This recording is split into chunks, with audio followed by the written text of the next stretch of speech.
ሰላም ጤና ይስጥልኝ የዩቲዩብ ቻናል ተከታታዮች የሰዓቱን አጫጭር ዜናዎች ይዤላችሁ ቀርቤያለሁ።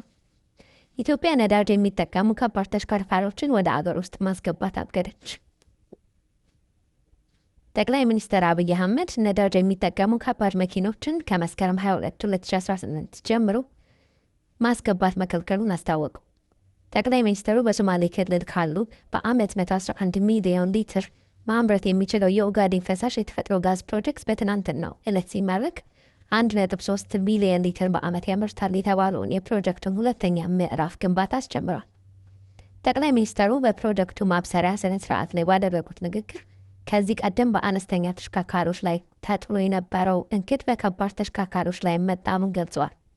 ትላልቅ መኪና ወይም ትራክ ወደ ኢትዮጵያ ስታስገቡ የነበራችሁ ዜጎች ከዛሬ ጀምሮ ልክ ትናንሽ መኪኖች ከኤሌክትሪክ ውጭ ማስገባት ታግቶ እንደነበረው ከዛሬ ጀምሮ ነዳጅ የሚጠቀሙ ማንኛውም ትራክ ወደ ኢትዮጵያ ማስገባት የተከለከለ ነው ብሏል።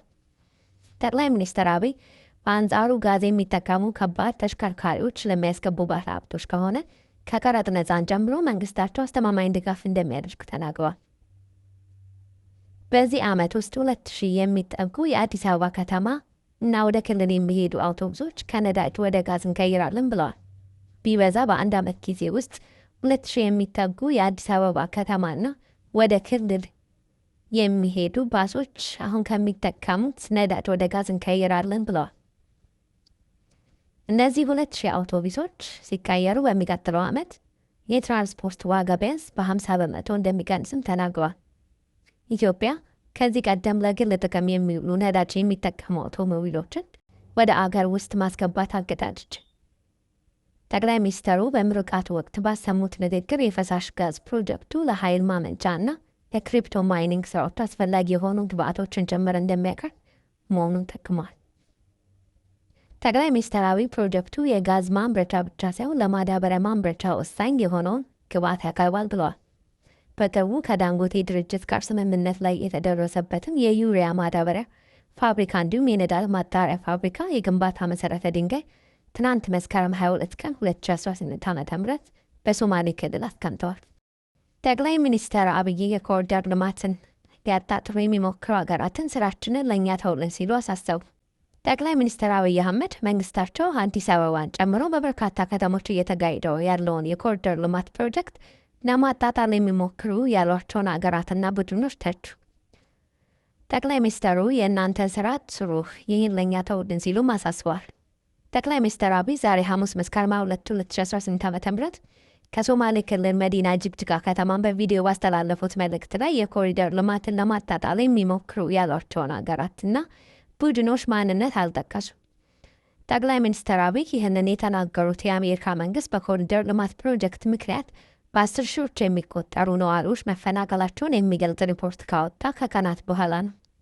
የኢትዮጵያን የኢንቨስትመንት አመቺነት ሁኔታ የሚዳስሰውና በአሜሪካ የውጭ ጉዳይ መስሪያ ቤት የተዘጋጀው ሪፖርት የኮሪደር ልማት ከንብረት መብቶች ጥበቃ አንጻር ስጋት መደቀኑን አመልክቷል። አዲስ አበባን ጨምሮ ቢያንስ በ40 ከተሞች እየተካሄደ ባለው በዚህ ፕሮጀክት ምክንያት በውጭ ዜጎች ባለቤትነት የተያዙ ቤቶችና ንግዶች ጠመንጃ ተደቀኑ ጭምር እንዲፈናቀሉ መደረጉን ይገልጻል። ከይዞታቸው ያልተነሱ የንግድ ስፍራዎች ደግሞ ፊት ለፊት ባሉ መንገዶች መፍረስ የተነሳ ስራቸውን የማይቻል ደረጃ ላይ እንደደረሰና ከስራ እንዲወጡ እንደተገደዱ ያስረዳል።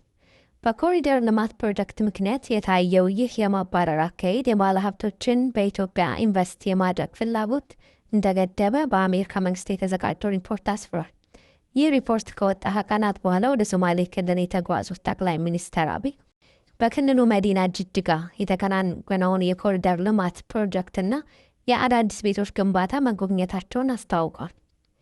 በከተማዋ 60 ኪሎ ሜትር መንገድ እንዲሁም 10 ኪሎ ሜትር የሚጠጉ የእግረኛና የብስክሌት መንገዶች መገንባታቸውን ተናግረዋል። በብዙ ሺዎች የሚቆጠሩ አዳዲስ ቤቶች መገንባታቸውንም አክለዋል። ጠቅላይ ሚኒስትር አብይ የኮሪደር ልማት ያልነው ስራ በመፍጠር የጭስ አልባውን ኢንዱስትሪ በማነቃቃት የሰዎችን የአኗኗር ዘይቤ በማሻሻል እየተጫወተ ያለው ሚና በጣም ከፍተኛ ነው ብለዋል።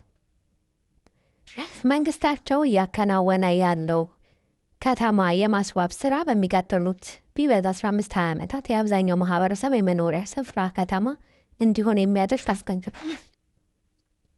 መንግስታቸው በከተሞች እያከናወነ ባለው ተግባር በአፍሪካ ምልክትና ምሳሌ ተደርጎ መወሰዱን ተናግሯል። ብዙዎች የኮሪደር ልማትን እንደሚጎበኙና ለመማር ጥያቄ እንደሚያቀርቡ አክለዋል። ይሁን እንጂ በተለይ ራቅ ያሉ አካባቢዎች የሚገኙ አንዳንድ አካላት የኮሪደር ልማትን ድንቅ ስራ እንደማይቀበሉ አስረድተዋል። ጠቅላይ ሚኒስትሩ ይህንን ስራቸውን አይተው ሊያጣጡም የሚሞክሩ ሀገራትና አንዳንድ ቡድኖች ደግሞ የእናንተን ስራ ስሩ፣ ይህንን ለእኛ ተውልን፣ የሀገር ባለቤት አለው፣ ስራችንን ለእኛ ተውልን ነው መልእክቴ ሲሉ በስም ላልጠቀሷቸው አካላት መልእክት አስተላልፏል።